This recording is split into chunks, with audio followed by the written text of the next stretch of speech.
Hey everyone, my name's Olinga and I create quality tech videos. Today I'm going to be sharing my experience with the iPad mini 6 and if it's still worth buying in 2024.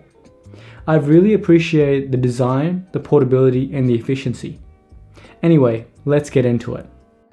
The design of the iPad mini follows the high-end iPad Pro and iPad Air. It has flat edges with rounded corners which makes it easy to hold. I really appreciate the symmetry of the device as you can rotate it in any direction and continue what you are watching or playing on the device.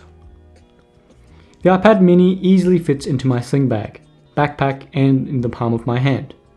The display of the iPad mini is a liquid retina 8.3-inch LED backlit display with a resolution of 326 pixels per inch, laminated display and anti-reflective coating.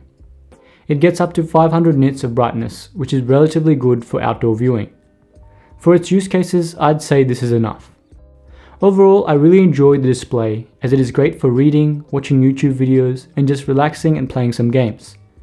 I don't have a Kindle, so I mainly use this for reading before I go to bed at night. I enjoy using Lightroom on the iPad mini as it is so easy to quickly edit photos on it.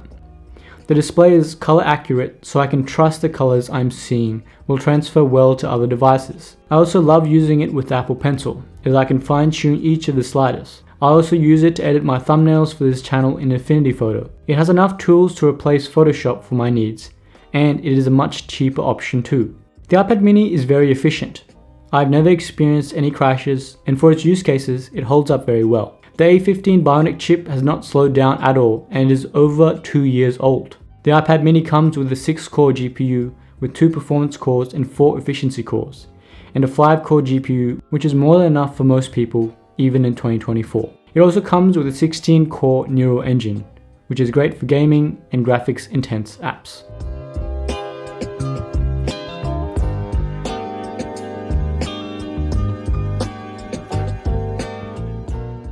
So, is this a worthy purchase in 2024? I think it is. I've been using it for the past 2 years now and it has not slowed down at all. I've really enjoyed taking it around and using it in one hand, as the portability allows for that. I've also used it for my university studies and for creative work, like creating thumbnails and editing photos. I really recommend it for any student or creative, or just anyone who needs a small device that's portable that you can consume and create content on. Anyway, if you enjoyed this video or learned something in the process, consider subscribing to the channel. See you in the next one.